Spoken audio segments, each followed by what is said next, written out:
भारतीय लोकतंत्र की सबसे बड़ी ताकत उसकी विविधता और स्वतंत्रता है। विचारों की स्वतंत्रता, जहां सरकार और विपक्ष दोनों को जनता के हित में बहस और विमर्श करने का अधिकार है। लेकिन हाल के वर्षों में यह देखा गया है कि राजनीतिक प्रतिस्पर्धा में आलोचना और मतभेद की जगह आरोप और प्रत्यारोप, भड़काऊ बयानबाजी ने ले ली है। मोदी सरकार, सेना, राफेल सौदा, सर्जिकल स्ट्राइक, ऑपरेशन सिंदूर और चुनाव आयोग जैसे संवेदनशील विषयों पर विपक्ष की तीखी बयानबाजी इसका प्रमुख उदाहरण है, जो लोकतांत्रिक संवाद को कमजोर कर रही है और देश को भीड़ तंत्र की ओर धकेलने का खतरा पैदा कर रही है। प्रधानमंत्री नरेंद्र मोदी के नेतृत्व वाली सरकार के खिलाफ विपक्ष ने आर्थिक नीतियों, विदेश नीति और सुरक्षा रणनीति पर कई बार सवाल उठाए हैं। आलोचना लोकतंत्र में आवश्यक है, लेकिन जब भाषा व्यक्तिगत हमले और जन भावनाओं को भड़काने वाली हो जाती है तो यह मुद्दों से ध्यान हटाकर समाज में विभाजन और अविश्वास फैलाती है। सोशल मीडिया के दौर में ऐसे बयान तेजी से फैलते हैं और उनका असर अक्सर तथ्यों की तुलना में भावनाओं पर ज़्यादा होता है। नतीजतन बहस मुद्दों से हटकर केवल समर्थन या विरोध के आधार पर होने लगती है। भारतीय सेना राष्ट्रीय गर्व और सुरक्षा का प्रतीक है। Surgical strike, Balakot air strike के बाद विपक्ष के कुछ नेताओं ने इन कार्रवाइयों पर सवाल उठाए या उनके प्रमाण मांगे। संवेदनशील सैन्य अभियानों पर बिना ठोस प्रमाण के संदेह व्यक्त करना न केवल सेना के मनोबल को प्रभावित करता है, बल्कि अंतर्राष्ट्रीय स्तर पर भी भारत की छवि को कमजोर कर सकता है। इसी तरह राफेल सौदे को लेकर भ्रष्टाचार और पक्षपात के आरोप लगाए गए, जबकि सुप्रीम कोर्ट ने सरकार को क्लीन चिट दी। इसके बावजूद बार बार आरोप दोहराने से जनता के बीच भ्रम और अविश्वास का माहौल बना रहता है। ऑपरेशन सिंदूर जैसे संवेदनशील मुद्दों पर भी संयम की कमी दिखी है।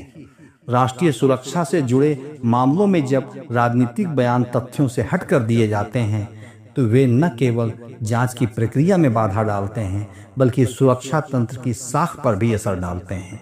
चुनाव आयोग, जो लोकतंत्र की निष्पक्षता का प्रहरी है, उस पर भी विपक्ष द्वारा बार बार पक्षपात के आरोप लगाए गए हैं। अगर ऐसे आरोप ठोस प्रमाणों के साथ हों तो वे लोकतांत्रिक विमर्श का हिस्सा हैं, लेकिन केवल नतीजों या फैसलों के आधार पर संस्थान की विश्वसनीयता पर हमला करना लोकतांत्रिक विश्वास को कमजोर करता है। इस तरह की भड़काऊ बयानबाजी का सबसे बड़ा खतरा यह है कि जनता का एक हिस्सा तथ्यों के बजाय भावनाओं के आधार पर प्रतिक्रिया देने लगता है। यही स्थिति भीड़ तंत्र की शुरुआत है, जहां फैसले तर्क और कानून के बजाय भीड़ की मानसिकता से तय होने लगते हैं।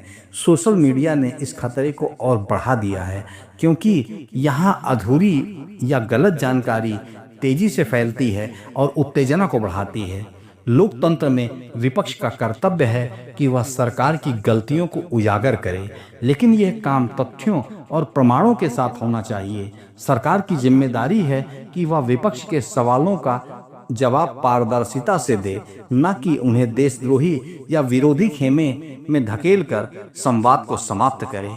संवेदनशील विषयों पर संयमित और जिम्मेदार भाषा का प्रयोग आवश्यक है। आरोपों के साथ ठोस प्रमाण पेश किए जाने चाहिए। संस्थानों की साख को कमजोर करने वाले बयानों से बचना चाहिए। मीडिया और सोशल मीडिया प्लेटफॉर्म को भी भड़काऊ और झूठी सूचनाओं को रोकने में सक्रिय भूमिका निभानी होगी। भारत का लोकतंत्र तभी मजबूत रहेगा जब राजनीतिक दल, मीडिया और जनता तीनों मिलकर जिम्मेदारी से काम करेंगे।